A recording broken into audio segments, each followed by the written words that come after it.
Today, I'll walk you through exactly how to add tags to a task in ClickUp, a simple but powerful way to organize your work and filter tasks across your workspace. If you find this helpful, hit like and subscribe, and let's get right into it. First, sign into your ClickUp account and navigate to the space, folder, or list that contains the task you want to tag. Use the left sidebar to drill down to the right spot. Click on the task to open it. The task detail panel will slide open, giving you a full view of everything attached to that task, assignees, due dates, and more. Scroll through the task window until you spot the tags section. It typically sits in the right-hand column, grouped with other task details like priority and due date. Click the plus sign next to Add Tag. If you're creating a brand new tag, just type the name into the input box and press Enter. ClickUp adds it to your workspace tag library immediately, meaning you can reuse it across any other task later without typing it again. If the tag already exists in your workspace, start typing and a drop-down will appear with matching suggestions.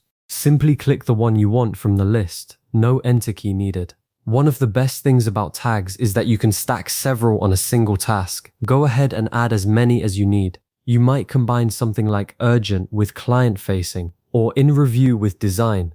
The more deliberately you tag your tasks, the more powerful your filters and searches become when it's time to track something down. Once you've added your tags, take a moment to review them on the task. If you want tasks to stand out at a glance, use color-coded tags. You can assign a color by right-clicking any tag or finding the color option in the tag settings. It makes a real difference when you're scanning through a busy list. When you're satisfied with everything, just close the task window. ClickUp saves all your changes automatically, so there's no save button to hunt for. And that's it. You now know exactly how to add tags in ClickUp.